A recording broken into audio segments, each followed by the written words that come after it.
வீட்டுக்கு அழைத்து கொண்டு போனார். இயேசு தன்னை வெளிப்படுத்துகிற ஒரு ஆண்டவர். யார் இயேசுவை பார்க்கணும், அவரை அறியணும் விரும்புகிறாங்களோ அவர்களுக்கு தன்னை அவர் வெளிப்படுத்துகிற ஒரு ஆண்டவர். இந்த நிகழ்ச்சி மூலமாக இயேசு தன்னை உங்களுக்கு வெளிப்படுத்துகிறார். அற்புதம் செய்கிற ஆண்டவர் என்று வெளிப்படுத்துகிறார். மதங்களுக்கெல்லாம் அப்பாற்பட்டவர். எந்த மதத்தை சார்ந்தவங்களும் இயேசுவேன்னு விசுவாசத்தோடு ஜெபித்து அற்புதம் செய்கிற ஆண்டவர் என்பதை வெளிப்படுத்துகிறார். அவர் மனதுருக்கமும் அன்புமுள்ள ஆண்டவர் என்பதை வெளிப்படுத்துகிறார். பாவங்களை மன்னிக்கிறவர் என்பதை வெளிப்படுத்துகிறார்.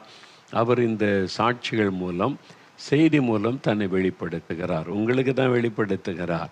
நீங்கள் விசுவாசத்தோடு அவரை அறிந்து ஜெபிக்கும் போது அற்புதங்களை காண்பீங்க. சரி, இந்த இயேசு எப்படிப்பட்டவர்? அவரை குறித்து நிறைய நம்ம ஒவ்வொரு மாதமும் தியானித்து கொண்டே வருகிறோம்.